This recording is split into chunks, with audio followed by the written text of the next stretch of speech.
Alhamdulillahi Rabbil Alamin.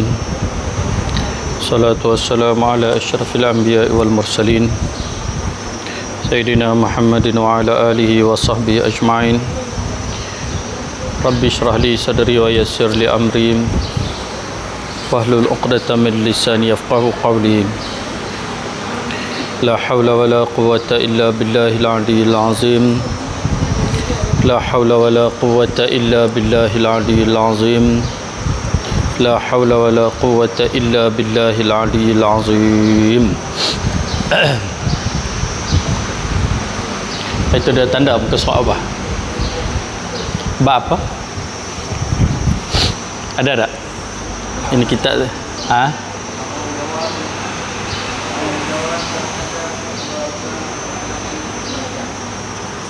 muka surat apa Jawi? 42.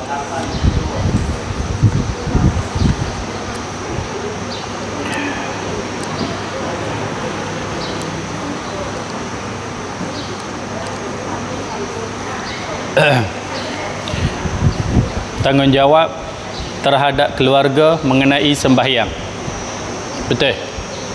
Tak betul?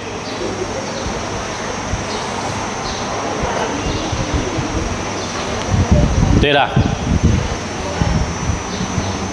Betul, duduk dan diam. Betul. Tanggungjawab terhadap keluarga mengenai sembahyang. Di dalam Al-Quranul Karim banyak ayat-ayat suci yang menegaskan tentang tanggungjawab seorang terhadap keluarga mengenai sembahyang. Maka amatlah besar padanya di dunia dan di akhirat jika seorang itu mencuaikan sembahyang atau mencuaikan tanggungjawab yang tersebut terhadap anak isteri mengenai sembahyang kerana dilalaikan oleh soal-soal hidup. Sembahyang ni satu, kita kena sembahyang. Yang kedua, kita kena pastikan orang di bawah tanggungjawab kita sembahyang. Suami pastikan isteri dia sembahyang. Mak bapak kena pastikan anak-anak sembahyang. Itu nama dia tanggungjawab. Jadi yang tu kita kena fikirlah. Kalau kita sembahyang, kita tak peduli anak pinak kita nak sembahyang tak sembahyang, satu bab kita lepaslah, tang kita, tang anak pinak kita tak lepas. Jadi selagi mana di bawah tanggungan kita, selagi tu kita kena suruh mereka sembahyang, ajar mereka bagi reti sembahyang, suruh mereka sembahyang dengan betul. Jangan berhenti dan jangan malas. Suruh anak-anak ni jangan malas, suruh sedia. Ingat, tua pun sekali lagi mana duduk dengan kita, kena suruh sembahyang. Hidayah memang kita tak boleh nak bagi hidayah, bukan kuasa kita, bukan duk bawah kita, tapi ikhtiar mesti daripada kita. Jangan abang yang aku tak larat lah nak suruh ni lantak pilah hampa nak masuk neraka, masuk pilah, kita larat dah. Jangan kata macam tu.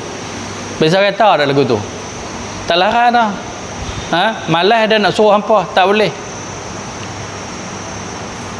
Semua kita kena macam tu lah. Ada anak, saya ingat anak-anak kita ni macam subuh lah, kalau kita tak gerak memang mereka tak bangun sembahyang. Kalau hak kaki sembahyang pun dia sembahyang lambat. Nak tak? Dia sembahyang lambat, mesti kena suruh. Nak tak? Mesti kena suruh. Saya ingat anak saya pagi-pagi, saya yalah cerita pagi lah, kalau bangun awal sikit tu dah lah main tahajud. Lepas tu saya mak kita nak mengajak kuliah subuh, tiap-tiap pagi ajak kuliah subuh sampai bang semain sunat subuh. Lepas tu kerja gerak anak-anak, gerak satu pergi sembahyang sunat subuh. Lepas tu kena round lagi sekali pula, ada round lagi sekali pula. Itu cerita dia duk buat lagu tu daripada kecil sampai besar. Umur 20 apa kena lagu tu, tak boleh nak cemuh. Macam mana kita nak habaq kata nak bagi tak mau cemuh lah gamaknya. Jangan, ini pahala. Kita buat ni semayang Allah Ta'ala suruh, gerak anak pinak kita pun Allah Ta'ala suruh, gerak jangan berhenti. Nak tak? Suruh, khasnya subuh. Pada jangan ada rasa cemuih, aku tak larat, aku malas dah, aku suka hampa lah. Jangan keluar perkataan itu. Geraklah. Itu. Sebab kalau kita tak gerak depa khasnya subuh, macam saya kata tadilah. Kalau semayang pun lepas masuk waktu semayang. Ada, lepas semayang dah baru habis cerah dah baru nak semayang. Kenapa? Ini tanggungjawab kita sebagai ibu bapa. Ada dia mai buat piayak. Ustaz, ingat nak buat piayak apa tolong jampi Ustaz. Jampi apa? Nak saya malas semayang. Nak jampi biar rajin semayang. Kau boleh jampi, aku jampi anakku dulu. Ada. Kalau benda tu boleh jampi anak dulu. Nak cerita dia memang kena suruh. Biar kalau kita niat begini, kalau kita mati nanti pun anak pinak kita duk dengar suara. Itu. Biar anak kata rasa sunyi, tak dengar ada suara mak duk panggil dah. Mak mati dah. Sunyi tak dengar ada suara pak panggil dah. Pak mati dah. Kena kejutkan, gerakkan sampai kita mati. Itu tanggungjawab. Maknanya tak lepas kita, tak sudah kita kalau sekadar kita aja bangun sembahyang. Kita aja bangun sembahyang. Anak pinak kita tak bangun, tak lepas. Kena suruh bagi depa lekat sembahyang. Itu. Antara ayat-ayat suci ialah firman Allah Taala, wa'mur ahlaka bis-salah wastabir 'alaiha la nas'aluka rizqa nahnu narzuquka wal 'aqibatu lit-taqwa. Perintahkanlah keluargamu mengerjakan sembahyang dan naklah engkau tekun bersabar menunaikannya. Kami tidak meminta rezeki kepada kamu, bahkan kamilah memberi rezeki kepada kamu, dan ingatlah kesudahan yang baik itu bagi orang-orang yang bertakwa. Allah suruh wa'mur ahlaka bis-salah. Suruhlah ahli kamu dengan semayang, wastabir 'alaiha, sabarlah di atasnya, atas semayang. Kena sabar. Ada semayang ni kena sabar. Tak larat ke, letih ke, penat ke, tu kena semayang. Itu. La nas'aluka rizqa, kami tak minta pada kamu rezeki. Kami yang bagi rezeki pada kamu. Kami tak minta rezeki, kata Allah. Kami yang rezekikan kepada kamu. Sabarlah. Ni kadang-kadang orang sengah pada tu semayang, tapi waktu lapang kenuri tu, dia buat kenuri, kenuri berdesak, kenuri rumah dia tu, ni musim kenuri ni, tuan rumah tak semayang kan tu. Sengah lah. Zuhur tak semayang, asar tak semayang. Kalau abang awak tak semayang, tak apa, Tuhan tahu. Tuhan tahu lah kena semayang. Dia tu maksudnya Tuhan tahu tu dia sibuk nak pergi aku qada. Tak ada istilah qada dalam semayang. Tak ada. Qada ni kalau terlupa. Boleh lah qada, terlupa.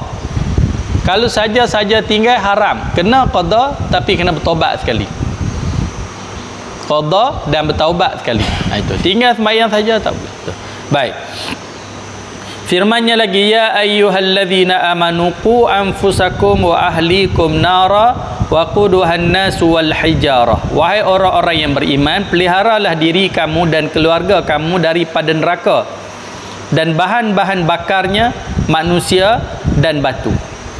Qu anfusakum wa ahlikum nara. Jaga diri kamu dan keluarga kamu daripada api neraka. Kita jangan jaga diri kita saja, anak pinak kita pun kena jaga daripada api neraka. Itu. Cara dia, kita kena bagi ilmu lah. Kena suruh dia mengaji. Kalau kita tak suruh dia mengaji, tak bagi dia mengaji, payah. Jangan suruh kita. Dia katalah, jangan bagi ada dalam rumah kita tu orang tak semayang, duduk dalam rumah. Ada. Jangan bagi ada dalam rumah tu tak semayang. Semua semayang belakang. Kalau boleh semayang jemaah. Kalau tak boleh juga pun jenis semayang lah juga. Walaupun tak semayang jemaah. Kita mak bapak ni, kita letak anak kita berjaya tak berjaya. Kalau semua anak pinak kita tak tinggal semayang, berjayalah kita. Walaupun anak-anak kita tu sederhana lah, taklah pandai macam anak-anak orang lain, mengaji sampai universiti, sampai PhD, sampai master, mana ada. Anak-anak dia sederhana, tapi masuk waktu semayang belaka. Berjayalah kita mak bapak. Faham? Kalau pergi sampai mengaji luar negara pun, sampai peringkat PhD pun balik tak semayang, nak buat apa? Apa nak buat? Kita gagal. Kalau kita ibu yang gagal. Kalau kita bapa yang gagal. Kenapa? Tak sujud pada Allah. Satu waktu tinggal semayang, nama dah tulis dah di pintu neraka. Itu. Sebab tu kita kena susah hati pasal anak-anak kita tak semayang ni. Susah hati. Pasal apa kita susah hati? Pasal jawapan dia neraka. Siapa tak sayang anak? Ada. Itu. Jawapan dia neraka. Hak kita susah hati tu pun kira pahala, kerana kita yakin dengan janji Allah Subhanahu Wa Taala. Sebab itulah ni kena dapat kerjasama. InsyaAllah senang. Kalau bapa pun ambil berat bab semayang, mak pun ambil berat bab semayang, insyaAllah. Tapi kalau sebelah pihak je payah. Harap mak je suruh, pak tak peduli langsung nak semayang atau semayang sudah. Kadang sekali dengan bapak-bapak tak semayang. Ni berat. Ni ada berat. Sebelah ya. Gitu. Kadang-kadang harap mak ya, harap bapak je suruh, mak tak suruh langsung. Kadang mak sokong lagi ada. Kalau pak cengeng sikit nak marah apa semua, jeruh ayat, godam pintu suruh semayang apa semua, mak pula pergi kata, pak hang pun bising-bising pak, ya pi lah kat dia balik lewat dah mengantuk, lagi dah semayang lah tu, pergi sokong pula. Lepas tu lelaki duk kata, bapak dia kata, yang mak hang ni pun duk kaluk pong suruh semayang. Alah pak hang dulu pun tak semayang juga, lah ni pun semayang. Ni bini tak lebat kawan ni. Ni ada. Dia suka dedah aib suami. Tak boleh. Kita tahu, antara nikmat yang besar, kalau dulu kita pernah jahat, tak kira lah isteri ke suami ke, tak semayang tu jahat lah tu, dedah aurat tu jahat lah tu. Ni ada. Kalau dulu kita pernah jahat, Allah tutup jahat kita tu, anak-anak tak ada tengok. Celek-celek mata anak-anak tengok, mak semayang dah, pak semayang dah. Tu satu nikmat syukur, anugerah Allah Subhanahu Wa Taala. Sengah-sengah tahu mak bapak ni, anak pinak dia duk tengok mak pak tak semayang. Ini susah. Duk tengok mak pak dia tak semayang, dah sedap mak pak dia tak semayang. Itu. Kita kalau Allah Taala lindung kita, anak pinak kita tak dan tengok, sedap-sedap pakat semayang belaka dah. Itu syukurlah nikmat Allah Taala. Ada setengah kita jangan macam ni tau. Saya ada juga, dia main hak belakang jangan duk menyembang.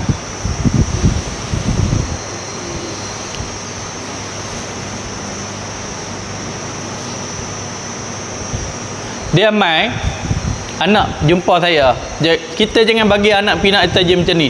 Dia tahu, ustaz, saya umur 30 baru semayang. Masa mak ayah saya ada dulu, mak ayah kan peduli semayang tak semayang. Itu ni baiklah ada sedap sendiri. Kalau harap tak sedap sendiri tak pergi mengaji, nak harap mak ayah saya suruh semayang, pelah saya tak semayang. Ni kira ada dendam pada anak pinak terhadap mak bapak. Mak bapak tak pernah suruh, tak pernah suruh, tak pernah marah. Kita jangan bagi anak pinak kata tu. Bila dia sedar nak sebayang, kata dia sedar umur 40. Umur 40 pun sedar. Nak qada hak tinggal umur 15 sampai tu. Teruk. Gagah qada juga. Dalam hati, mak ayah aku tak pernah suruh semayang. Tak pernah suruh semayang. Lah ni saya semayang pun pasal sedar sendiri. Harap mak pak tak pernah suruh. Kita jangan bagi anak pinak kita berasa lagu tu. Kita suruh. Dia tak mau semayang. Dia tak mau semayang. Nak bagaimana? Kita kena suruh jugalah. Usaha jugalah apa semua. Macam kata tadilah, janganlah siapa naik nak marry tak mau semayang juga, nak bagaimana. Itu hidayah daripada Allah Subhanahu Wa Taala. Tugas kita sebagai bapa, tugas kita sebagai ibu, saya suruh. Kalau kecil-kecil boleh pukul. Jalan umur 7 tahun 8 apa boleh pukul. Bila mai umur 25 nak pukul macam mana? Nak godam macam mana? Tu kalau kita fiqh kata halal keluar daripada rumah. Lah ni halal seronok lagi depa. Maknanya kena suruh semayang. Tu cerita dia. Jangan berhenti, suruh. Jangan bagi ada keturunan kita ni hak tak semayang. Faham? Jadi macam itulah kena ada kerjasama. Suami isteri kena ada kerjasama. Suami pun tegah, isteri pun tegah. Kadang-kadang tahu kalau mak suruh ni, dia kalau subuh tu gerak gulung ni lena pula. Takat mak suruh. Kalau pak suruh sekali je. Betul kadang-kadang isteri kata, kalau pak dia suruh, lega dah. Suruh sekali bangun dah. Yang aku suruh kat 10 kali tak mau bangun lagi. Tu yang kata kau dapat kerjasama suami isteri, senanglah. Senang. Tu cerita dia. Baik. Dalam tafsir Al-Ulusi ada disebutkan menurut hadis bahawa Sayyidina Umar radhiyallahu anhu telah berkata kepada Rasulullah sallallahu alaihi wasallam semasa turunnya ayat bahawa ia dan sahabat-sahabat yang lain faham tentang memelihara dan menyelamatkan diri sendiri. Tetapi bagaimana cara memelihara dan menyelamatkan anak isteri? Baginda menerang maksudnya, hendaklah kamu menegah mereka daripada segala perkara yang Allah larang kamu lakukannya, dan hendaklah kamu menyuruh mereka mengerjakan apa yang diperintahkan kamu mengerjakannya. Maksud macam mana nak suruh anak pinak kita ni? Kita kena suruh apa yang Allah Ta'ala suruh, dan kita kena larang apa yang Allah Ta'ala larang. Bukan semayang saja. Semayang itu tiang agama. Hal lain-lain pun lagu tu. Jangan tengok saja. Kadang-kadang nak keluar makan dengan anak pinak, mak pakai tudung, pakai stuking, pok ceruk piah atas kepala. Yang anak keluar pergi makan sekali ni, makan malam, tak pakai tudung, tak tutup aurat. Yang anak yang hantar pakai seluar pendek, yang pok piah atas kepala. Lagu mana cerita? Ada? Ada kisah? Tak marah anak dara dok keluar pergi kerja pakai seluar ketat macam buah nangka masak. Nampak seketui. Itu. Dengan tudung tak pakai. Mak pak tengok kelipah. Lawa nak darah aku. Lawa pula otak gitu. Hang sampai tak reti marah apa. Nah dak. Sampai tak reti nak marah. Ini masalah. Pak pun tak marah. Mak pun tak marah. Kadang-kadang anak dara dia balik jantan di rumah. Tak apa. Kawan. Lah ni mak bapak lah ni tak apa. Kawan. Pas pada pula anak jantan nak bawa anak dara nak naik motor kata apa semua tu tahu. Tak apalah, tunang dia. Lah bila kata tunang tu hang tak apa. Siapa kata tunang tak apa? Mak pak pula pergi sokong. Ngada? Orang-orang dulu lah. Kalau bertunang pi bertunang tu, anak tunang tak bagi pi. Ni cerita orang tua-tua. Ada? Lah ni. Anak tunang pi sekali duduk cepui. Takat gambar duduk atas pelamin pula macam nak menikah dah. Dulu-dulu punya style kan. Anak dara tak boleh, anak tunang jangan pi. Apa semua hampi jaga. Katok kepala hang. Apa semua. Lah ni. Jadi semua benda ni mak pak kena bertegas. Bak aurat kena bertegas, bukan semayang saja. Nak darah pakai rambut perang atas kepala tak apa. Berkala rambut atas kepala tak apa. Passion lah ni. Gitu. Nak jantan dia pakai seluar koyak atau kepala lutut, koyak atau apa, koyak pilah, tak apa. Baik tak kena gaya. Ni semua pasal anak pinak kita ni, kita sebagai mak bapak kena tegak depa. Mayang, puasa, zakat sama. Duk seronok anak pinak kita menega kemas. Balik kereta besar, duk menega di Kuala Lumpur, duk kaya apa semua ni. Kita ni tuan-tuan kena beringat depa ni, hampa menega zakat keluar ke dak? Buat main tu ni aku nak pergi bagi. Sebab kalau kita tak tegak depa, dia seronok kumpul duit, Dia bukan ambil kira bab zakat, dia berasa nak bagi, dia rasa tak bagi, sudah. Dia rasa macam bagi biasa-biasa gitu saja. Zakat macam semayang, selalu Tuhan kembangkan zakat dengan semayang. Qimus salah wa ataz zakah, kan dirikan semayang, dirikan semayang, keluarkan zakat. Itu kena tegas. Semua hukum-hukum agama ni dalam rumah tangga kita kena patuh. Khasnya macam tadilah, bab aurat, tambah anak perempuan lagilah. Nah, ini cerita. Soal belakang kita itu lain kira. Lagi satu bab akidah. Kena bagi akidah bagi cukup. La ni tahu anak dapat berapa A, duk kira dapat berapa A. Boleh pergi mengaji luar negara seronok. Mengaji Amerika, anak saya seorang duk Amerika. Tajak ni. Anak saya seorang mengaji di London, mengaji di mana apa semua. Dia pergi di negara yang tak ambil kira pasal agama. Tak. Setengah-setengah mereka tak ada agama kebanyakannya. Anak pinak kita pergi sana, kalau kita tak bagi ilmu akidah yang cukup, dia pergi sana, dia terpengaruh dengan ajaran sana. Orang ni panggil kejutan budaya. Dia londeh keluar habis. Bila nak balik mai saja, dia pakai tudung. Pakai tudung ni pasal apa? Takut mak dia, takut ayah dia. Tapi dalam diri dia tak percaya kat agama dah. Tak ada Allah dalam diri dia. Ini paling takut. Tu yang disebut awaluddin ma'rifatullah. Awal-awal agama kenal Allah dulu. Hang nak mengaji ilmu apa pun, tinggi mana pun mengaji pilah. Tapi kenal Allah dulu. Sebab tu tuan-tuan, benda yang kita tak boleh cakap pandai pasal anak pinak. Tersoalah siapa pun nak tunjuk pandai. Ini anugerah Allah Ta'ala. Orang mai tanya saya, macam mana dia didik anak bagi baik, bagi bagus. Saya kata, siapa yang terror didik anak ni? Ada. Kita dengan anak pinak kita ni, nak panggil, setakat mana kita boleh didik, sebab masa kita dengan mereka sikit. Mereka banyak duduk di luar, jauh dengan kita. Nah itu, masa kecil-kecil tak apa banyak dengan kita.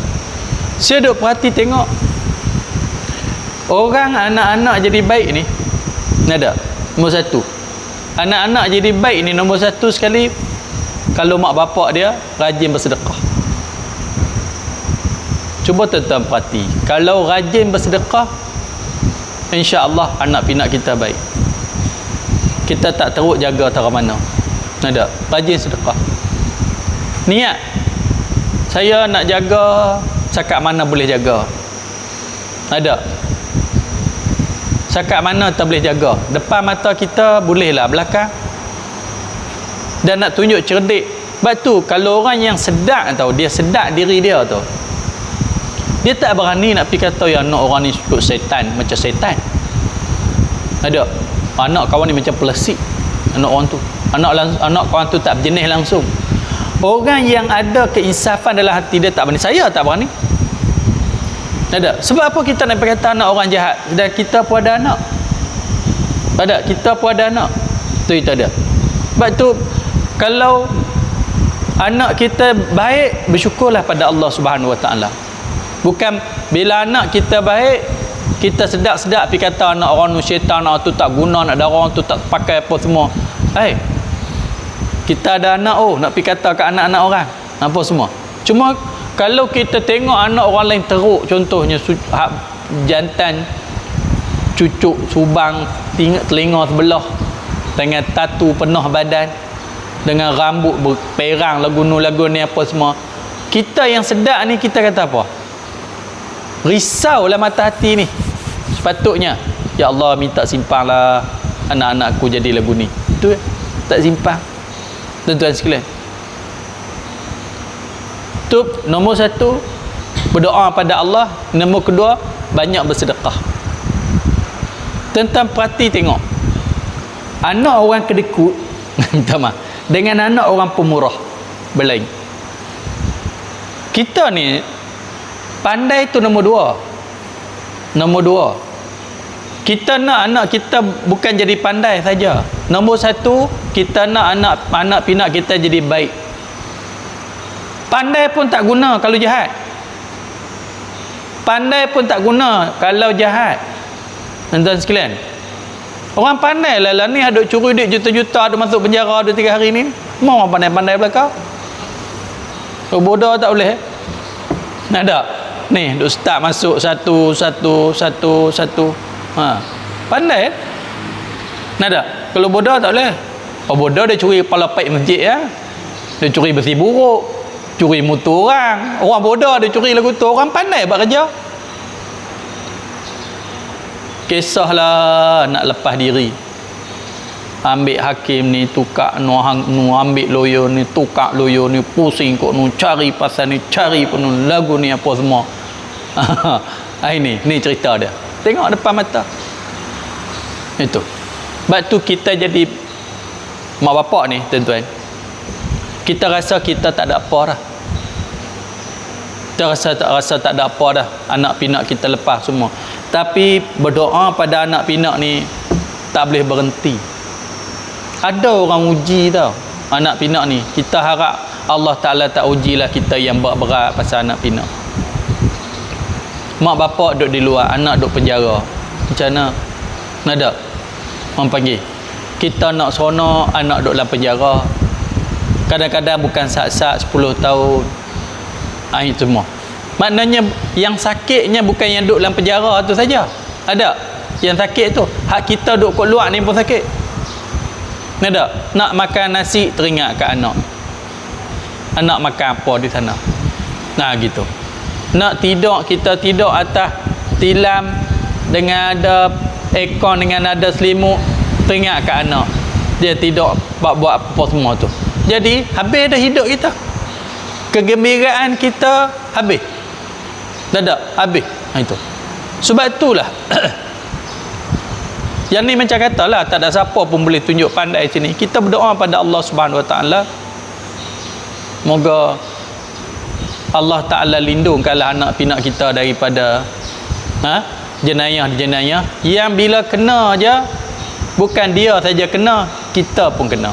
Dia menyebabkan hidup kita ni. Tu yang Allah suruh dia semayang, suruh dia puasa, suruh patuh pada perintah Allah. Ini sahaja benda-benda yang boleh jaga diri dia. Patuh buatlah kebajikan. Ni macam hari Jumaat ni dak tersedekah, ya Allah, aku sedekah sikit sebanyak duit aku. Harap dengan berkat sedekah ni lindunglah anak pinak aku. Tentu. Tak banyak pun. Bagi kadar mana kita mampu. Saya kata cuba tuan-tuan perhati. Anak pinak hak mak bapak dia ni pemurah. Kadang-kadang dia tak ada duit, tapi bak tenaga. Tolong orang, bantu orang. Orang minta tolong apabila pun tak apa. Yang ni hak Melayu panggil anak pinak dia akan jadi berjenis. Melayu jadi berjenis. Tapi kalau hak kedekut, mak bapak dia kedekut tau, duit banyak tapi kedekut, zakat pun tak keluar pun semua, payah anak pinak nak jadi baik.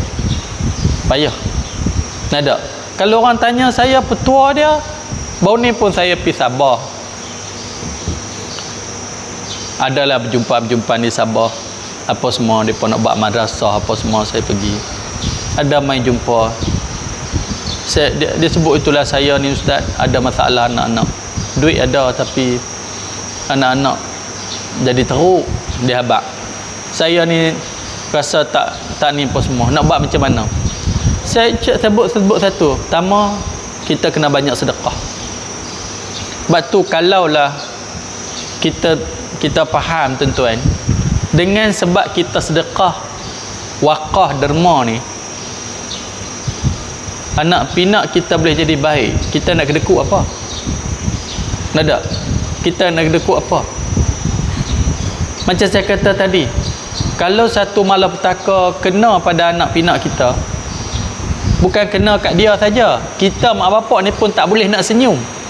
Macam katalah, ada. Kalau jatuh satu-satu hukuman, duduk dalam penjara bertahun-tahun apa semua, yalah anak apa semua tu. Itu cerita dia. Jadi Macam ni lah dia sebut ni lah, benda ni benda kita tak tahu, cuma kita minta pada Allah Subhanahu Wa Taala pelihara lah. Sebab tu hukum-hukum agama kita kena ambil berat, jaga, suruh semayang, suruh puasa, zakat, apa semua ikut perintah Allah Ta'ala. Lepas tu berdoa, lepas tu rajin bersedekah, rajin bersedekah. Tak kira lah, jumpa ada peluang kita boleh sedekah tak mana, sedekah. Tak ada yang berhenti sedekah, insya-Allah anak pinak jadi elok. Macam saya kata tadi lah, kalau tuan-tuan nak ni, cuba tuan-tuan tengok, perhati tengok saya sebut, dia ni rajin lah sedekah, pemurah lepas dulu sampai sekarang apa semua. Perhati anak pinak dia macam mana, tengok. Dia ni duit banyak, tapi kalau bak sedekah ni kedekuk baik. Gitu, kedekuk nak mampui, Melayu panggil kedekuk sungguh. Perhati tengok anak pinak dia macam mana. Tak ada, payah nak jadi. Nah ni, maka itulah, kena bersedekah lah untuk nak dapat orang panggil nak pinak jadi elok ni. Itu. Tapi jangan sedekah saja sampai tak suruh apa, tak apa aku sedekah jadi elok sendiri. Tak. Hak kena suruh tu kena juga, hak kena marah tu kena juga semua. Tu cerita. Sebab tu kadang-kadang kan anak pinak duk tengok pak tak bangun sembahyang subuh, tok Wan tak bangun sembahyang subuh. Tak ada. Jangan bagi dia tengok. Sebab tu saya kata tadi, kalau dulu kita pernah jahat,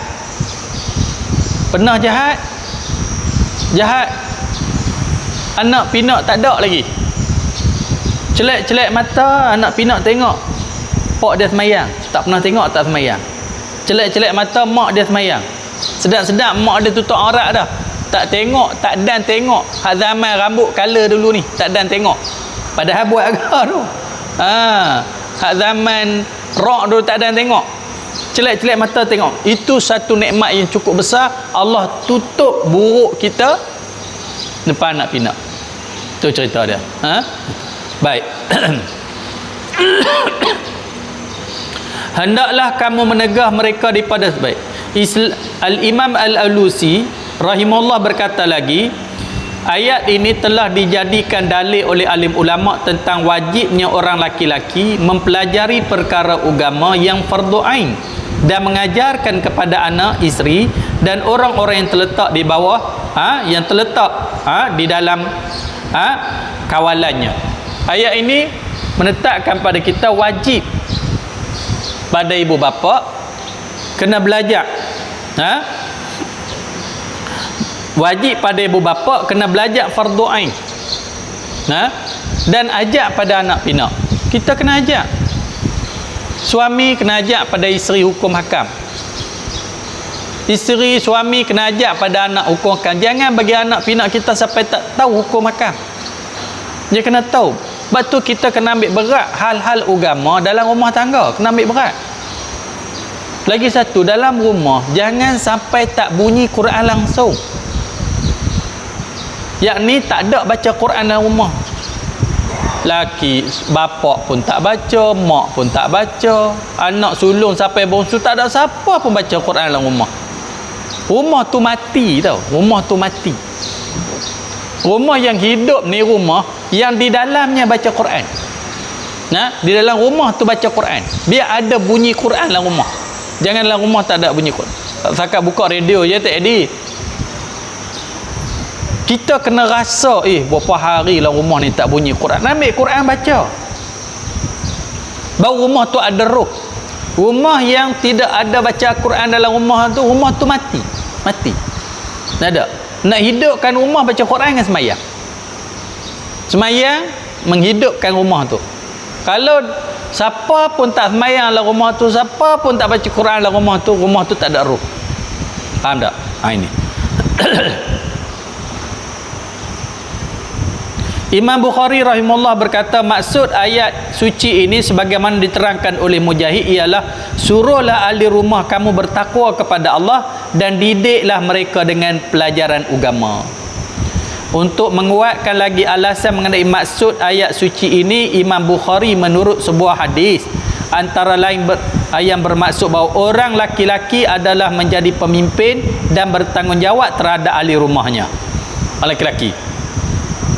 Itu sebab tu macam mengaji macam ni kan, orang perempuan tak main mengaji tak apa, sepatutnya duduk ni semua orang laki-laki. Orang perempuan tak apa, duduk di rumah ya. Orang laki-laki main mengaji macam dia pergi kerja dapat duit, balik di rumah bagi anak pinak makan. Mengaji pun lagu tu, pergi mengaji dapat ilmu, balik ajar anak bini. Ya, masalahnya orang laki-laki tak mau mengaji. Tu masalah dia. Patutnya yang mengaji ramai-ramai bini orang lelaki, perempuan tak payah, tak apa. Dia balik tak pergi, dia ajaklah bini dia. Ada? Tak payah, tak apa, kita tak payah mengaji kat lelaki ya. Dia lelaki pun bodoh. Tunggu apa? Dia kena mengaji juga. Macam kerja ada. Macam kerja tadi. Nak tunggu di rumah, lelaki buat balik duit, tak balik, boleh mampu. Ya tak ya, keluar pergi kerja jugalah. Mengaji pun lagu tu kak. Nak tunggu laki ajak, tunggu dia ajak, bila dia nak ajak? Ada? Pergi mengaji juga. Tu cerita dia. Sepatutnya kita tak payah balik habaq kat laki. Patutnya saya tak payah mengaji ni abang, mengaji kat abang lah. Ada? Payah mengaji buat penat-penat apa semua. Gitu. Macam kerja, orang perempuan kena kerja tak? Tak payah. Tak payah kerja orang perempuan ni. Sebab tanggungjawab cari nafkah itu ialah suami. Agama pun lagu tu. Dia tak payah pun duduk di rumah tunggu laki bagi. Tak tahu bab haid tanya laki. Dia tabang dulu keluar warna merah, lah ni keluar warna koko, hukum apa tak tahu. Dia jawab apa? Aku bukan dah haid macam apa, mana aku tahu. Tu cerita dia. Dia suami mesti kena tahu. Suami mesti kena tahu. Tu cerita dia. Kalau kita main mengaji ni, maksudnya macam pergi kerja. Tolong bantu suami. Tolong bantu suami. Kadang-kadang tempat saya pun banyak orang perempuan kak. Koklah suami bini ni pergi mengaji, nak bagi reti hukum hakam. Nanti akhirat esok lepaslah bab bini tu. Koklah bila balik lagi dah laki tak pergi mengaji dah, bini pergi mengaji nak tolong laki dia. Sebab ini tanggungjawab suami didik, tak apalah aku pergi cari sendiri. Koklah bila kita tinggal pergi mengaji ni, duduk di rumah nak basuh pinggan ke, basuh kain ke, tolong masak nasi ke, balik lagi sebagai tanda terima kasih lah bini ringankan beban dia. Ada tak lagu tu? Balik tengok periuk duduk tengah-tengah tu. Duduk berkapak tu. Dia tekankan duduk dalam televisyen tu. Ada hak pasien tu pun, bukanlah semua tapi banyak lagu tu. Sepatutnya bila isteri pergi mengaji ni, suami terima kasih. Balik settle semua, daripada beranda sampai dapur tu, semua bilik semua clear, laki settle semua. Kenapa? Sebagai terima kasih bini tolong dia pergi mengaji. Tidak dia nak kena jawab di akhirat esok. Kalau suami yang sedar lah. Ada? Gitu. Sengah pada tu tak? Kadang setengah orang perempuan yang nak pergi mengaji tu tahu tak? Di rumah ni ada 2-3 biji kereta. Tapi masalahnya orang perempuan tak boleh bawa kereta. Bini pergi mengaji naik bas. Bini mengaji naik bas, kok lah dia nak pergi hantar ke pergi apa semua. Pada tempat saya gitu. Saya habis mengaji pukul 11. Saya dah keluar pukul 12. Duk tunggu lagi di bus stop. Bas tak main lagi. Kau nak balik jauh mana pun tajam tanah liat gitu saja. Kok lah suami nak mari ambil ke suruh anak dak kau duk ngangah. Pukul 12 bas tak sampai, satu bas tak sampai lagi. Orang lain balik pergi mana dah, dia pukul 2 pun sampai di rumah. Ni orang panggil laki tak sedar diri. Orang panggil. Tu cerita. Yang paling baik sekali dia pergi mengaji. Kalau berdua-duaan mengaji bagus, seronok mengarik-mengarik ombois. Naik kereta dengan suami pergi main mengarik dengan kuliah. Ada pergi dengan naik kereta suami isteri. Tu nikmat dah tu. Ada. Ingat pula dua-dua tu. Akhir nikmat tu. Bila mengaji hari ni mari berderek je. Suami isteri pergi mengaji pakai sedondon pula tu. Ada saya tengok tu. Pakai sedondon pergi mengaji. Ni sedondon ada kenuri pun nak sedondon. Raya sedondon. Mengaji tak? Bini pergi mengaji, laki talah pergi kat tu. Dia buat dok ya. Ni hak jenis lelaki tak sedar diri ni. Ada setengah dia pergi hantar. Bagus jugalah. Dia pergi hantar, dia pergi ambil. Dia pergi macam hantar sekolah. Macam ni dia pergi hantar. Tak kira dia ambil. Masa mengaji tak kira. Dia bukan duduk mengaji tau. Dia pergi sembang kawan-kawan kedai kopi. Kedegang sembang. Saya pergi tengok. Bini aku habis mengaji pergi ambil pula. Boleh gagah. Tapi macam dia pandai sangat. Dia pun bodoh. Tapi orang panggil tapi boleh gagah lah. Tahu tu boleh gagah lah. Ada. Dia pergi daripada hak nombor 1 tadi ni. Hak pakai dia. Hak paling baik sekali macam ni lah. Dua-dua pergi dua-dua balik. Tak. Dia pergi hantar. Sagi dia ada lah pok dia. Tentulah sembang. Gedegang. Tak kira dia pergi ambil. Ada tapi ni aku faham ngaji dah. Tapi ada lah juga kesedaran. Itu cerita dia. Sebab tu dalam hukum fiqahnya, isteri dia tak boleh keluar rumah tanpa keizinan suami. Tak boleh keluar. Tak boleh keluar rumah tanpa keizinan suami. Dia tak boleh keluar lah. Itu isteri. Kecuali dia nak mengaji fardu ain. Macam kita nak ngaji fardu ain, belajar bab sembahyang, bab haid, bab bersuci, bab puasa, bab apa, nak belajar bab akidah. Nak belajar tasawuf, nak belajar. Suami tak bagi pi. Dia tak bagi pi. Itu. Lepas pada tu dia pi juga, suami tak bagi. Tak haram, boleh. Sebab dia nak pi belajar fardu ain. Itu. Kecuali suami kata, han nak pi mana? Aku nak pi mengaji fardu ain, ustaz tu mengajar bab hukum fiqh lah, tauhid tasawuf ni. Dia tahu tersapi lah mengaji kat aku, ustaz baca kitab apa? Mai kau nak baca kitab tu. Mai kau nak hebat. Nak baca kitab tu, aku pun boleh baca, aku boleh hurai. Kalau dia kata lagu tu tak boleh pilih, kena mengaji kat dia.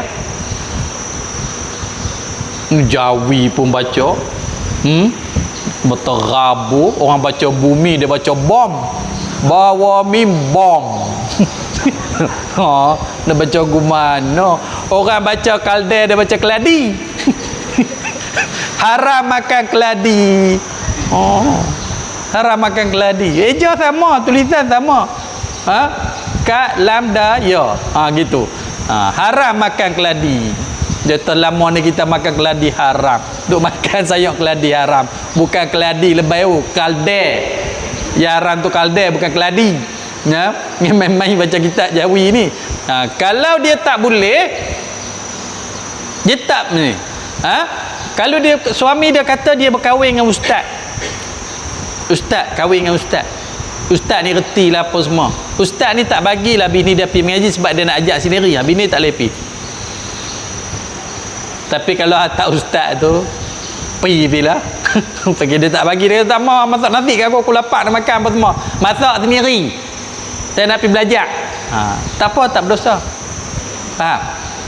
Fardu ain. Pilah jangan duk cengeng aku tu. Tapi kalau fardu kifayah ke fardu apa haram. Dia nak pergi belajar menjahit.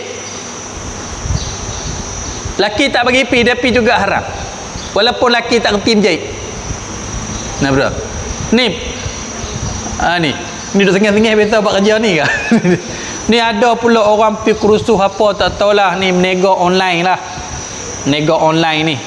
Apa semua. Laki tak bagi pi, dia pi juga haram. Tak boleh.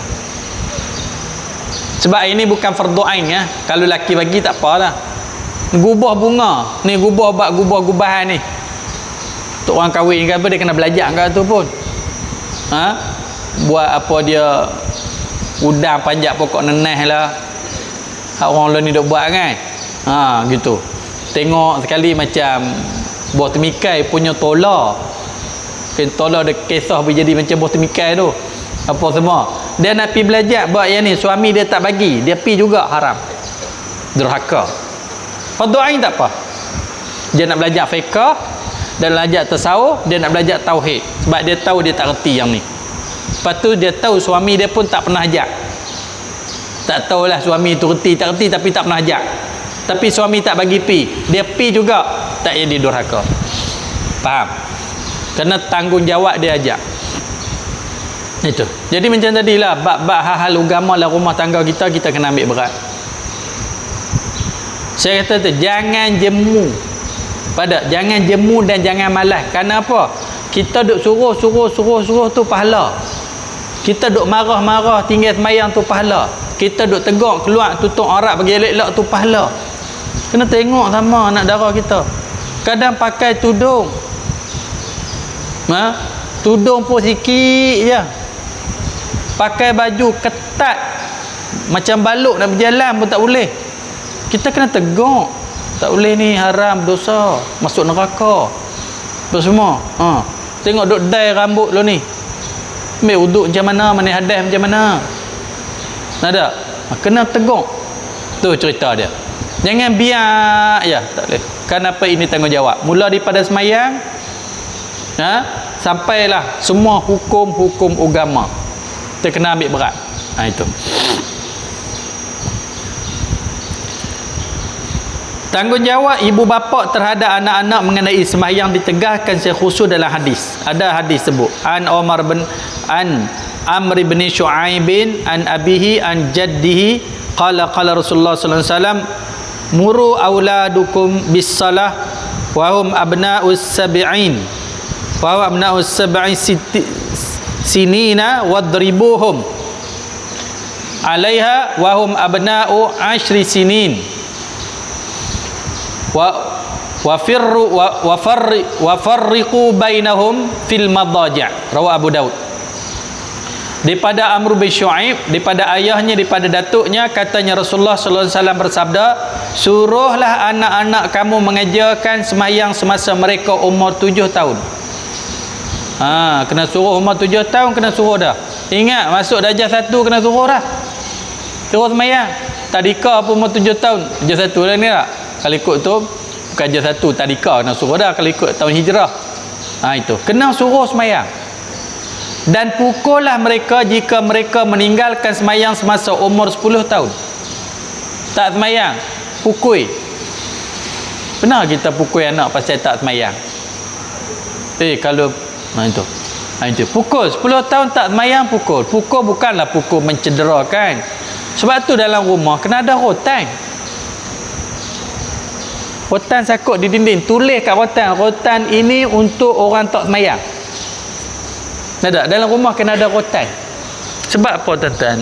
Kalau rotan kita tibai, dia kena sikit tapi dia sakit. Dia ingat. Tapi kalau kita buat penampak, bila tak ada rotan tu, dia cari apa yang ada. Tampak tak boleh. Bekasar muka tak boleh nak tampak. Muka tak boleh nak tampak, apa semua tak boleh. Tapi geran dia bagi kat kadang tu tak dan nak tiap bagi. Kuasa muka tak boleh. Tapi tampak tak boleh. Sebab tu rotan senang. Ada rotan senang, piak mai. Kalau tak sembahyang 10 tahun kena tibai dah. Itu. Baik. Jika mereka meninggalkan sembahyang semasa berumur 10 tahun dan pisahkanlah mereka antara satu dengan yang lain, antara satu dengan yang lain tempat tidur dalam peringkat umur yang tersebut. Anak kita bila 1 sampai peringkat umur, pisahkan tempat tidur antara satu yang lain. Sebab tu yang ni mak pak pun kena ambil berat juga. Anak laki-laki dengan anak perempuan, betul lah mereka dua beradik, tapi kita kena ambil berat tempat tidur. Tak?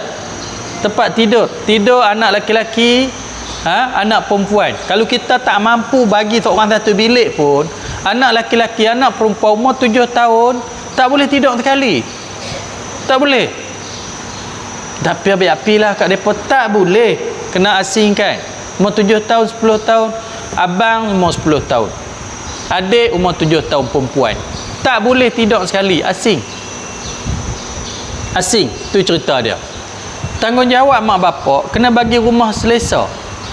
Sebab tu rumah ni sekurang-kurangnya 3 bilik lah. Sebab tu kalau kita tengok sejarah berlaku kan, rumah-rumah flat ada, bukan soal kaya ataupun miskin. Kerajaan nak buat rumah, dia kena ikut hukum syarak. Tak? Dia kena ikut hukum syarak. Kalau mereka ada keluarga, sekurang-kurangnya rumah mesti kena 3 bilik. Sekurang-kurangnya 1 rumah bilik mak bapak, 1 lagi bilik anak-anak, laki-laki, satu lagi bilik anak-anak perempuan. Nah itu. Pagi yang tu sekurang-kurangnya rumah. Kalau tak mampu bagi satu bilik pun. Ni dak tidur berkelempang lagu tu yang timbul macam-macam. Lah ni banyak cita-cita macam tu. Banyak. Kita dengar pun gerun. Nah tu. Yang nama sumber mahram ni. Gitu. Kebanyakannya berpunca daripada duduk bergaul begitu. Syaitan, tuan-tuan, syaitan. Sebab tu mak pak kena ambil berat bab ni. Asingkan tempat tidur. Jangan bagi depa tidur ni. Ni kadang umur belah-belah duk tidur berguling pi sekali mak pak tengok buat tak tahu saja. Depa lah ni dalam handphone ada macam-macam, boleh tengok macam-macam. Macam-macam depa tengok. Kadang-kadang depa nak mencuba. Dah mencuba. Ini kita kena ambil berat benda-benda begini. Nabi suruh semayang umur 7 tahun kita start suruh, umur 10 tahun kita semayang pukul, pastikan asingkan tempat tidur bila mereka dah 7-8 tahun ni, kena asingkan tempat tidur. Asing maksud macam mana? Dengan kita pun tak boleh tidur dah. Kadang anak dia sekolah menengah dah, duk masuk tidur bilik mak. Tak boleh. Betul anak kita betul tak boleh. Walaupun anak kita kau sakat masuk duduk saat-saat tu tak apa. Tapi kalau tidur dalam bilik dengan mak, apa pula anak saya? Tak boleh. Ni tak? Malam-malam anak turun duduk dekat dia duduk berseketui. Dia. Dia kata ada anak manja bonsu kepala otak Dia mana ada anak bonsu tu? Anak bonsu umur 2-13 duduk tidur dengan mak. Ada? Tidur dengan mak. Tak boleh. Faham? Betul anak kita. Tak boleh. Nanti dah bilik. Yang nak tidur mak. Mak panggil. Kadang tuan-tuan sekalian. Kadang anak tunggal. Pak mati. Ada anak turun, anak laki-laki tu duk bela anak tu. Mula tak apalah cik tidur sekali. Sampai tua duk tidur dengan mak. Ni ada? Kan cara dia begitu. Ada bukan kata bila kata anak kita kok mana pun tak apa. Lalu hak bonsu. Ada asingkan tempat tidur. Bukan boleh tidur ikut dan kalau anak perempuan kita, anak laki-laki kita dan tidur dengan pak. Manja dengan pak anak perempuan. Malam-malam tidur dengan pak. Tidur dengan pak. Gitu. Mak tidur luar. Dia tidur dengan anak dara dia. Tak boleh. Dia kata apa salahnya pak dia? Hukum tak boleh. Cerita dia.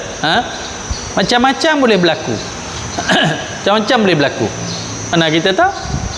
Tambahlah ni pula orang reti pula pergi cari ubat. Nak elakkan berlaku mengandung apa semua, pandai apa semua. Bila benda tu dah tahu dah ubat tak jadi apa semua, dia jadi kebiasaan. Ini banyak. Nabi dah ajak dah hukum hakam dia. Jaga semayang, jaga hukum hakam, asingkan tempat tidur. Nah dia. Ingat bila anak kita umur 7 tahun, kadang dia ralik memanglah cik-cik daripada tidak guling itu apa semua. Tapi dia sekarang umur 7 tahun dah tak boleh. Nah tak? Tak boleh. Kadang betul adik dia baru umur 5 tahun. Tapi si abang umur dah 7-8 tahun dah, 12 tahun dah tidur dengan adik perempuan yang 6 tahun, 4 tahun, tak boleh. Haram hukum dia. Tu. Jangan kita kata tak apa dah keluarga, kok mana pun tak apa, duduk sekali pun boleh apa semua. Ada batas-batas dia. Betul lah ini nama dia mahram. Sekat nak duduk satu bumbung tak ada masalah. Sekat buka aurat yang dibenarkan dalam syarak tak ada masalah. Tapi bukan sampai boleh tidur sekali. Tak ada. Boleh tidur sekali. Itu. Kadang-kadang raya-raya kan. Tu pun satu hari raya-raya. Berkelempang tidur kat situ. Apa semua. Yang tidur dengan Tok Bisan, tidur sama Tok Bisan. Umur kecil. Bergelempang tidur situ dengan sepupu, papat lah dengan apa semua ni. Oi. Macam-macam boleh jadi. Nafsu duk ada. Pagi. Ingat. Sebab tu kadang-kadang bila kawan tu tak mau, bukan pasal dia nak. Kadang-kadang dia pergi tidur asil lah ni, cari homestay, cari apa semua, tengok dia ni tak berdunia orang. Bukan.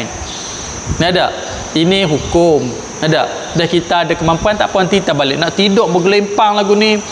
Baru dia kata mesra. Mesra apa? Kalau bercampur bergaul gitu, bertonggil langgang lah gitu. Jangan. Faham tak? Itu ikut hukum syarak. Jangan. Hadis ini diriwayatkan oleh Imam Ahmad dan Al-Hakim, meskipun kanak-kanak tidak diwajibkan mengerjakan sembahyang, tetapi ibu bapa atau wali warisnya bertanggungjawab menyuruh mengerjakan ibadah yang asasi itu sehingga menjadi sebati kepadanya semasa ia masih tunas muda. Dia kata hadis ni walaupun orang panggil tidak ditekan, mak wajib sembahyang ni umur berapa? Umur 15 balik. Mimpi ataupun cukup umur balik. Anak umur 7 tahun kalau tak semayang, anak tu tak berdosa. Yang berdosa mak bapak. Umur 9 tahun, anak tak berdosa sebab dia bukan wajib semayang lagi. Yang berdosanya mak bapak. Tahu tak? Anak umur 9 tahun tak semayang, mak bapak berdosa. 10 tahun tak semayang, mak bapak berdosa. 8 tahun tak semayang, mak bapak berdosa. Bayangkan dosa banyak. Anak ada 10 orang. Ni semua ni ada umur 7, umur 8, umur 9, umur 10, umur 11. Semua tak semayang. Mereka tak berdosa. Siapa berdosa? Pak. Siapa berdosa? Mak. Pasal apa? Mereka bukan kena semayang ni. Yang berdosanya bila balik. Ada? Hak ni kalau tak semayang, siapa berdosa? Mak bapak berdosa sebab tak suruh. Maknanya macam mana kita semayang, gitulah. Macam mana kita tinggal semayang berdosa, mereka ni pun tinggal semayang, kita berdosa. Sebab mereka masih lagi belum balik. Nampak tak? Jadi, kalau kita nak selamatkan dosa daripada tinggal semayang, kita kena semayang, kena pastikan hak 7 ni sampai 15 ni semayang. 15 ataupun belum 15 mereka balik. Kalau mereka tak semayang, mereka berdosa. Kerana dah balik dah, dia tanggung dosa dah. Dan tak suruh pun kita berdosa juga, sebab duduk sekali dengan kita. Kita tengok mungkar, kita tak suruh. Yang tadi bawah pada balik yang tadi ni 7 tahun ke atas sampai balik ni, yang ni kalau dia tak semayang, dia tak berdosa sebab dia masih belum balik. Yang berdosanya mak bapak tak suruh. Banyak dosa. Tak suruh. Tapi kalau kita start suruh umur 7, insya-Allah dia lekat. Ni umur 7 tak suruh, umur 25 baru nak suruh, jenuh suruh. 25, 20. Kalau rebung tu orang Melayu sebut kan. Orang panggil dak bentuk buluh biar daripada rebung dia. Ni dah bukan rebung dah, buluh dah, tua dah buluh. Nak bentuk dia bidah Nak tak? Dia bidah balik. Tu cerita dia. Kena suruh juga. Umur insya-Allah kalau hak Melayu sebut ni bentuk rebung daripada buluh ni, insya-Allah. Boleh. Itu ingat. Hukum orang meninggalkan sembahyang sebagaimana diterangkan dalam sembahyang 5 waktu ini tidak boleh sama sekali ditinggal atau dicuaikan oleh orang Islam walaupun satu waktu.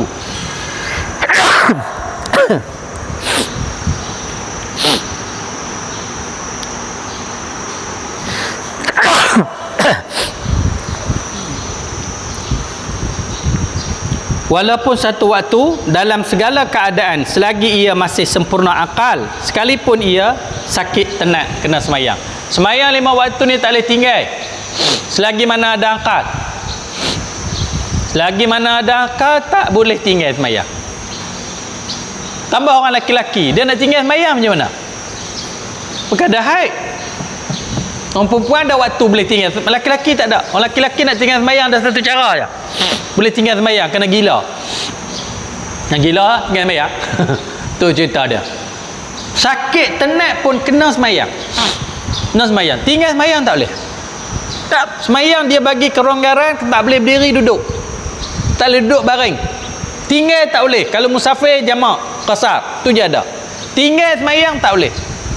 Apa pun alasan, dia sibuk ke, dia sakit ke, dia kaluk ke, nanti aku qada, tak boleh. Walaupun dia qada, tak apalah, saya balik saya qada. Tu dia orang tanya, macam mana ustaz? Dia kerja nak sarah anak bini. Tempat dia tu tak boleh semayang asar. Semayang lain boleh, asar tak boleh. Nah gitu. Ataupun Zuhur tak boleh, memang tak boleh semayang. Nah itu.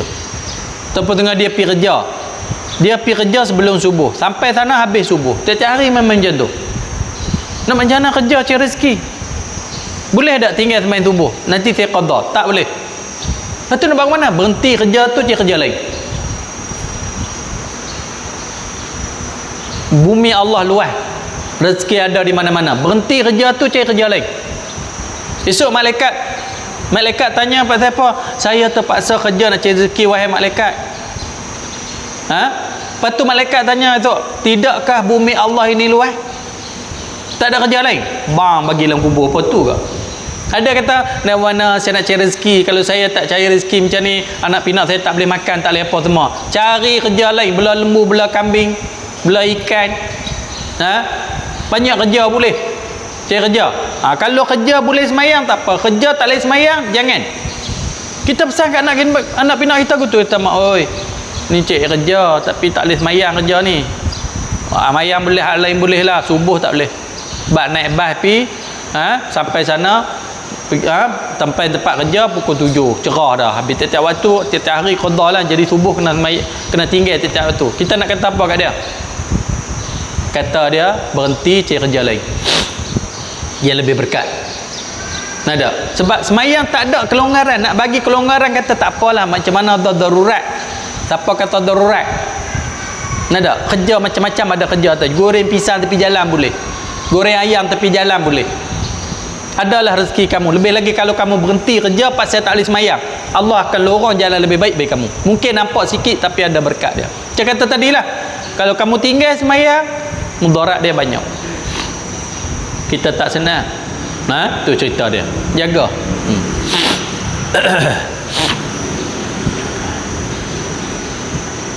Kalau ia tidak dapat berdiri sembahyang kerana uzur, ia boleh sembahyang dengan duduk. Jika tidak dapat, ia boleh sembahyang dengan berbaring dan mengereng ke sebelah kanan atau ke sebelah kiri, ataupun dengan terlentang. Tu je saja. Nak tinggal sembahyang tak boleh, kecuali kalau terlupa. Memang lupa sungguh, betul-betul lupa, itu tak apa. Ataupun orang gila. Lagi ada akal kena sembahyang. Sakit tenat pun kena sembahyang selagi mana ada akal. Dalam Quran telah diberi amaran mengenai orang yang mencuaikan sembahyang. Di antaranya ialah firman Allah, fa khalafa min ba'dihim khalfun adaa'us salah wa taba'un syahwat fasawfa yalqauna ghayya. Kemudian mereka digantikan oleh keturunan-keturunan mencuaikan sembahyang serta menurut hawa nafsu, maka mereka akan menghadapi azab dalam neraka. Illa man taba wa amana wa amila salihah, kecuali orang-orang yang bertaubat dan beriman dan beramal amalan yang soleh. Dalam hadis pula diterangkan setakat mana beratnya kewajipan sembahyang itu. Di antaranya hadis berikut, an Abdillah bin Buraidah an abihi radhiyallahu anhu qala sami'tu Rasulullah sallallahu alaihi wasallam yaqul al-ahdu alladhi bainana wa bainahum as-salah faman tarakaha faqad kafar. Daripada Abdullah bin Buraidah, daripada bapaknya katanya, aku mendengar Rasulullah SAW bersabda, jaminan berbaik-baik di antara kita dengan mereka mendakwa diri orang Islam ialah mengerjakan sembahyang. Tu beza antara kita dengan orang-orang yang bukan Islam ialah sembahyang. Orang Islam sembahyang, orang bukan Islam tak sembahyang. Tapi kalau orang Islam tak sembahyang, tak ada beza dengan orang kafir. Tu ya. Itu jaminan kita orang Islam ni sembahyang ni. Sembahyang ke tak? Tu je. Jadi bila hang tak sembahyang, tak ada beza pun dengan orang kafir. Apa dia beza? Sama aja. Itu.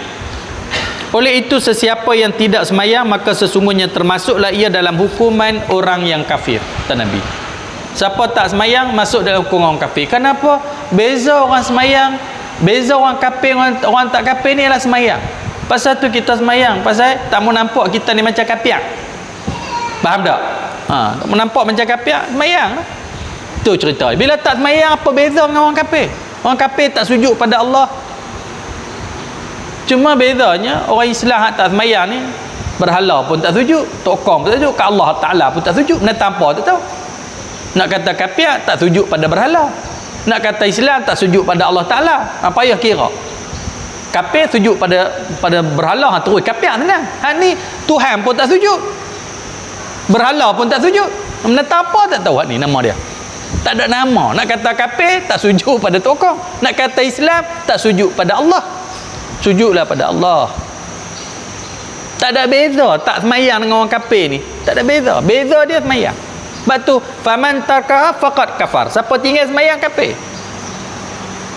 Nabi sebut. Tak ada tinggal ibadat Nabi sebut jadi kafir ni kecuali semayang. Orang tinggal puasa berdosa besar.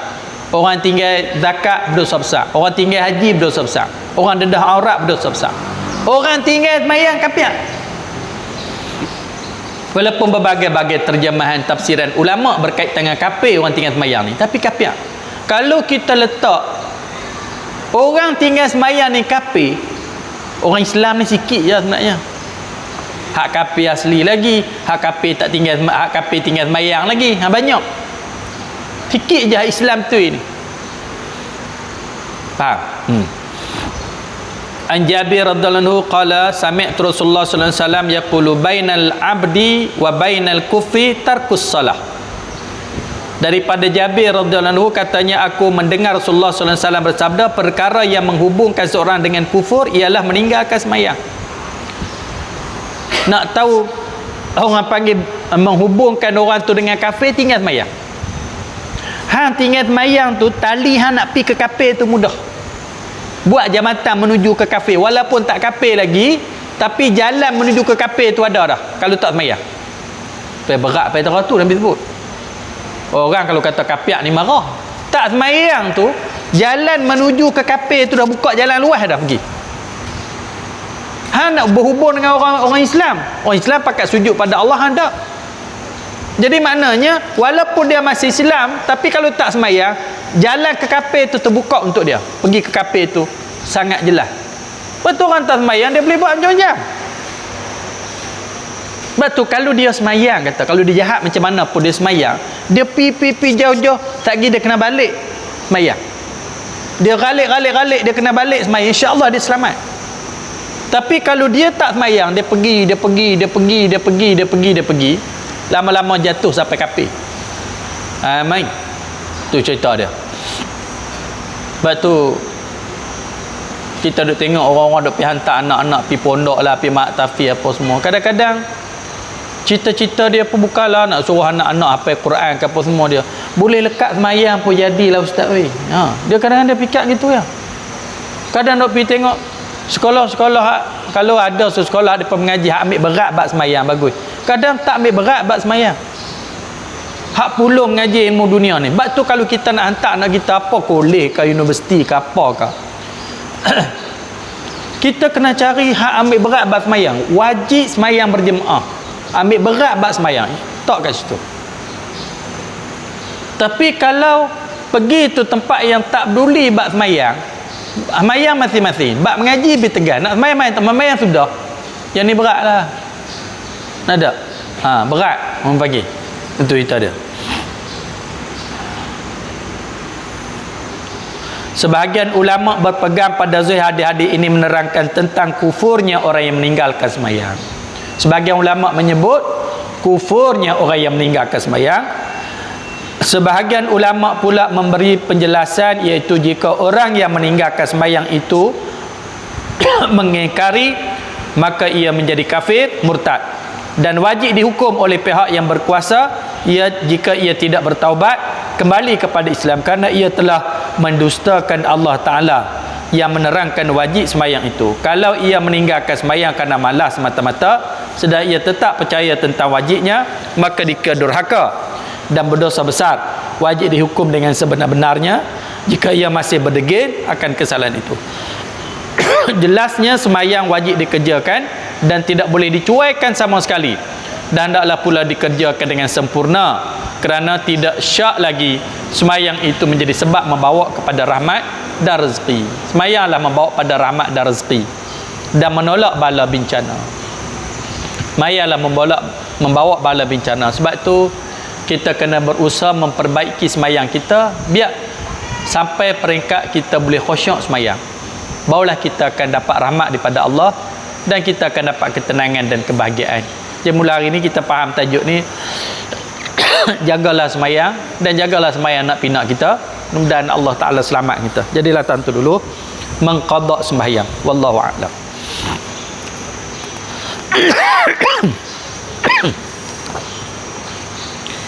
Bismillahirrahmanirrahim. Allahumma salli Muhammad.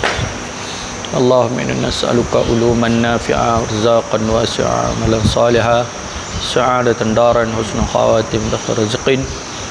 Rabbana atina fid dunya hasanah fil akhirati hasanah wa qina azaban nar.